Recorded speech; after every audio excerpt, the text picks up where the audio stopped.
Humihingal na pinatakbo ni Almira ang kanyang kotse palabas ng parking lot. Alam niyang mapapagalitan na naman siya ni Miguel kapag nalaman ito ang nangyari. Kung bakit naman kasi hindi siya nag-iingat. Sinabihan na siya nitong wag na wag aalis na walang kasamang bodyguards and yet, lumarga pa rin siya. Pagkarating niya ng bahay, nalaman niya umalis na naman si Miguel. Masamang-masama ang loob niya lalo pat di man lamang siya nito hinintay. Ganun ba kahalaga dito si Elisa para makalimutan ito na magpaalam man lamang sa kanya? Parang nanlalandang pumasok siya sa kwarto.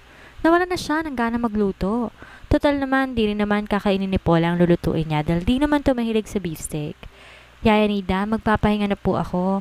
Kayo na hong bahalang magpakain kay Paula. Huwag niyo rin hong kalimutang painumin siya ng vitamins bago matulog. Malungkot na nagpahinga na siya. Hindi na siya nakaramdam ng gutom. Pero hindi rin naman siya dalawin ng antok dahil kung ano-anong naiisip niyang ginagawa ni na Elisa at Miguel. Baka ako anong ginagawa nila ni Miguel ay ginagawa rin ito sa babaeng yun. Mamatay-matay siya sa sobrang selos na nararamdaman. Di naman niya matawagan si Miguel at maisatinig ang hinanakit. Natatakot siya na baka masyado lang siyang umaasa sa wala.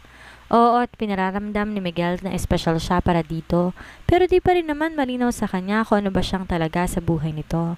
Baka isa lamang siya sa mga flavor of the month nito. Ni hindi nga niya narinig bigkasin nito sa kanya ang salitang I love you. Kaya nangako siya sa sariling hindi rin niya yun bibigkasin kay Miguel hanggat walang assurance na talagang mahal siya nito. Madaling araw naramdaman niyang may humahalik sa kanya. Pupungas-pungas siyang nagmulat ng kanyang mga mata. Miguel, anong oras ka dumating? Gusto mo bang igawa kita ng kape? Ngunit nahiga na at niyakap siya na mahigpit habang hinahagod ang kanyang mukha. Napakurap siya at napatitig sa gwapo nitong mukha. Ano bang nangyari kay Elisa? Mukhang naging masyado kong busy sa kanya.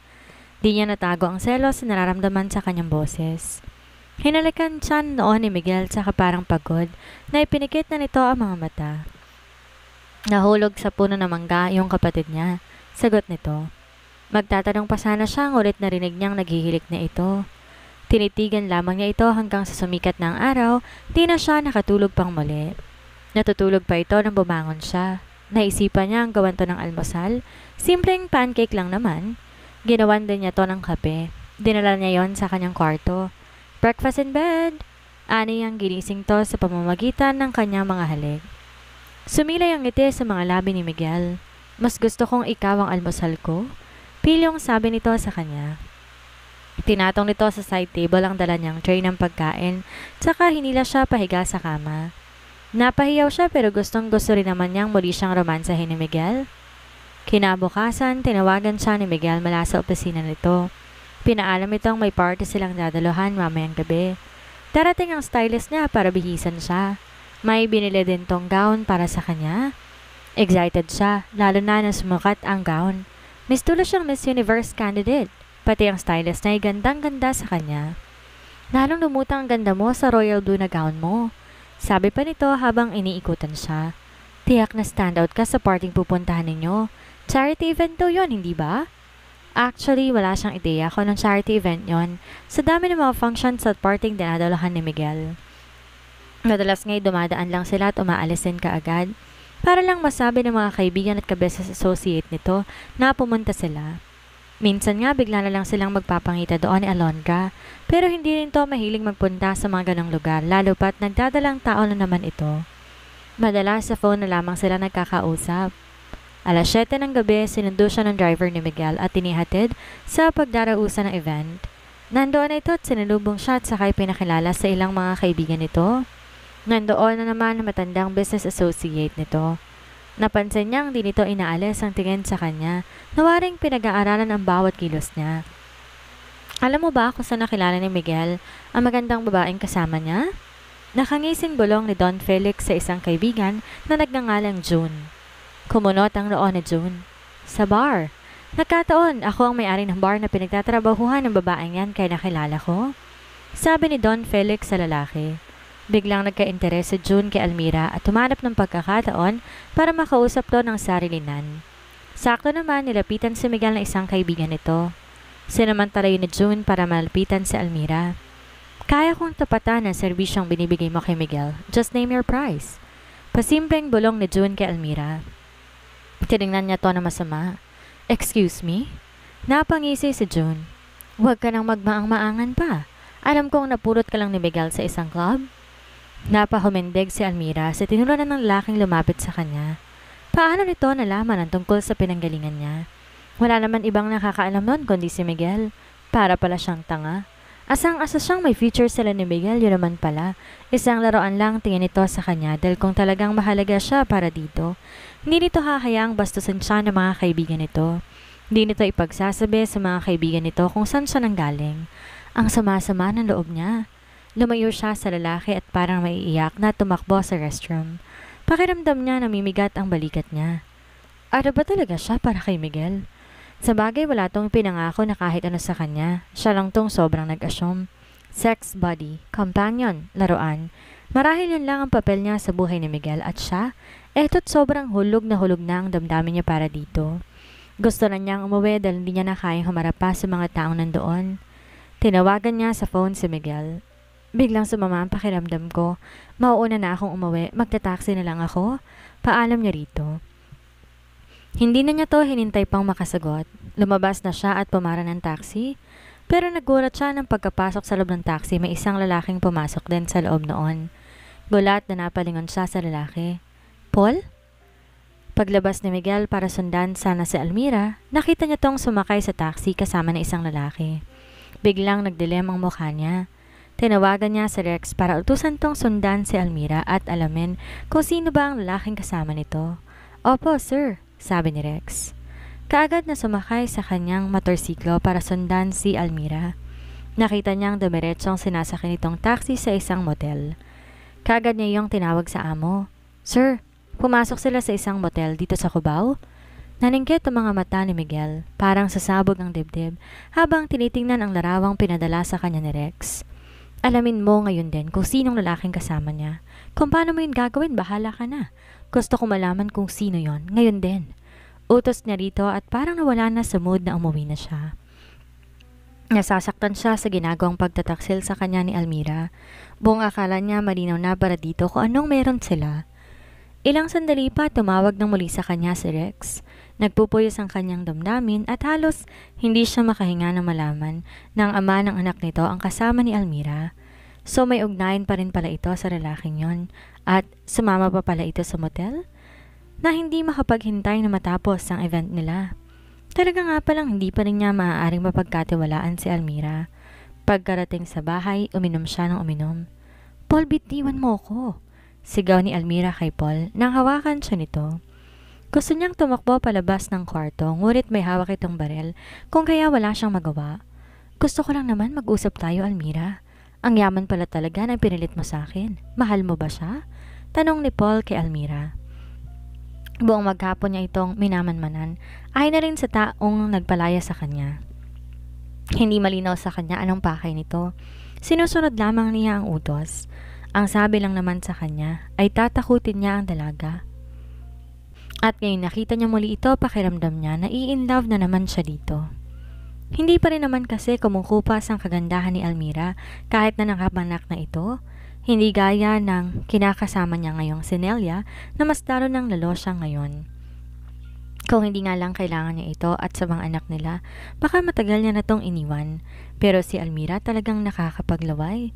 Makalaglag brief ang kagandahan nito kaya naman madali lang nitong makukuha ang mayamang lalaki. Hinalakan niya to sa likod ng tenga.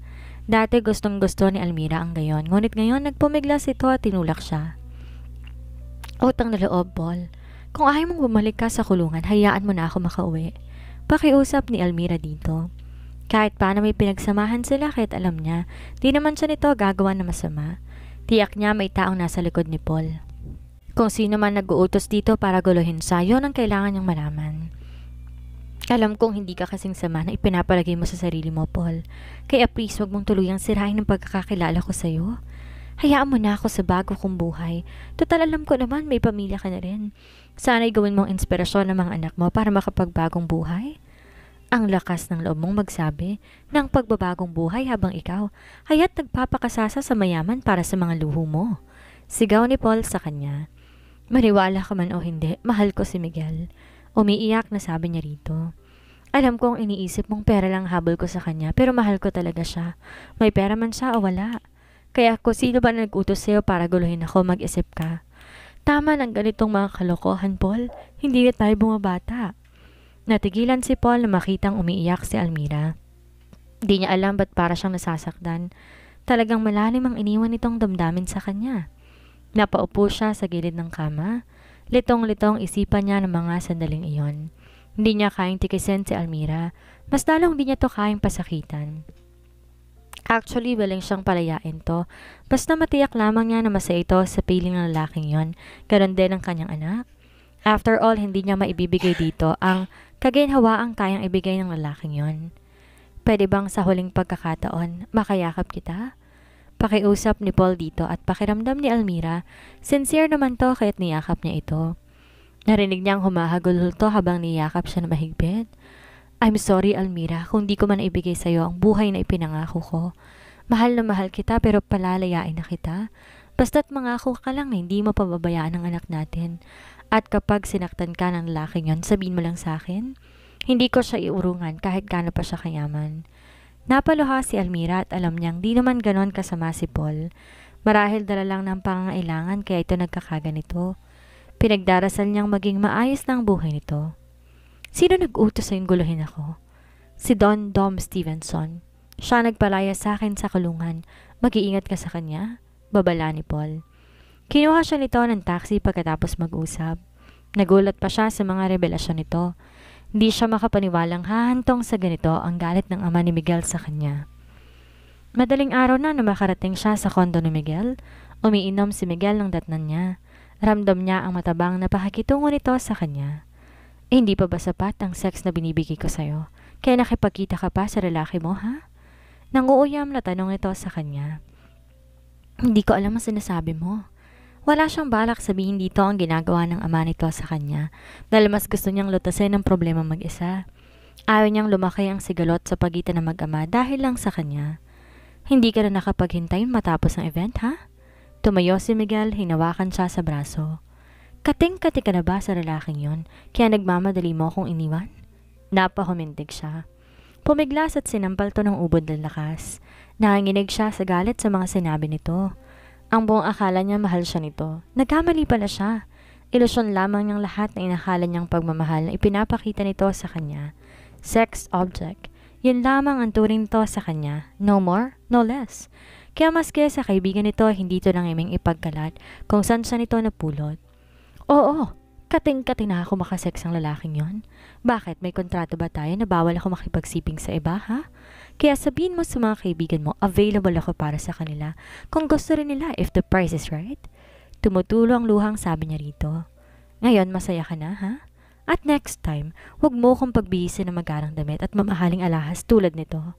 Useless lang ang mga to dahil basura din ang tingin ninyong lahat sa akin, hindi ba? May pait sa labing sabi niya at nagmamadaling pumasok ng kwarto. Nilagay lahat ng damit sa kanyang maleta. Kung ano lang dala niya nang dumating, yun lang din ang sinilid niya sa kanyang bag. Na makapagayak, pinuntahan siya ni Paula sa kwarto nito at ginising. Sapat ang lahat ng to para tigilan niya ng kalokohan nilang to ni Miguel.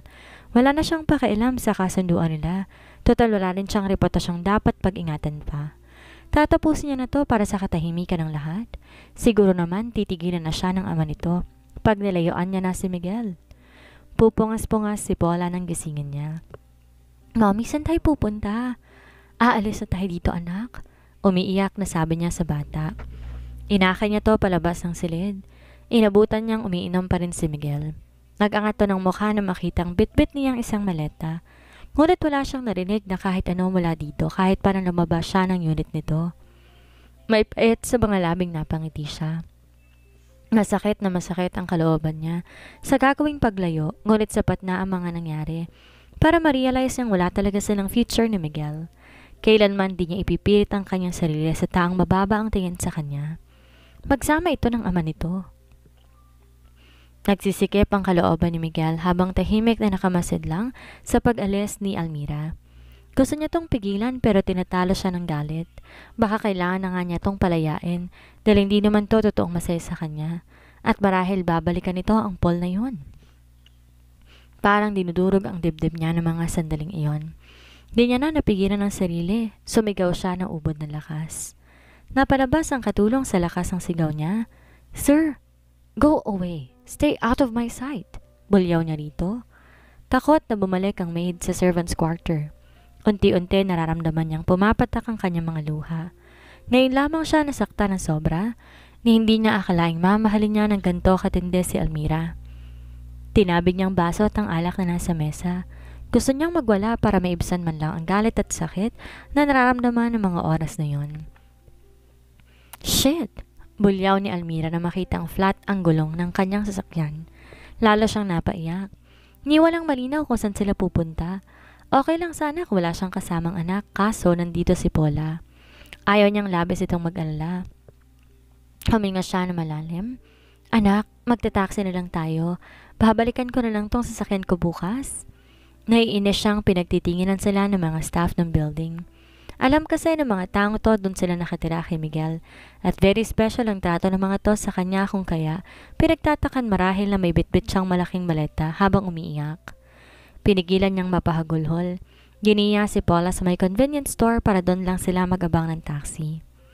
Nasa labas sila ng convenience store nang bigla may humintong van sa tapat at bumaba ang 4 na armadong lalaki. Sapilitan silang sinakay sa loob ng van. Kakaunti lang ang mga tao na sandaling iyon dahil madaling araw pa lang kung kahit walang nakapansin sa kanila. Anong kailangan niyo sa akin? Para niyo ng awa. Wala kaming pera. Sumisigaw na sabi niya at nakita niyang takot na takot si Paula kaya't niyakap niya to na mahigpit. Dinala sila ng mga armadong lalaki sa labas ng Maynila. Tansya niya may 2 oras ang layo mula Maynila.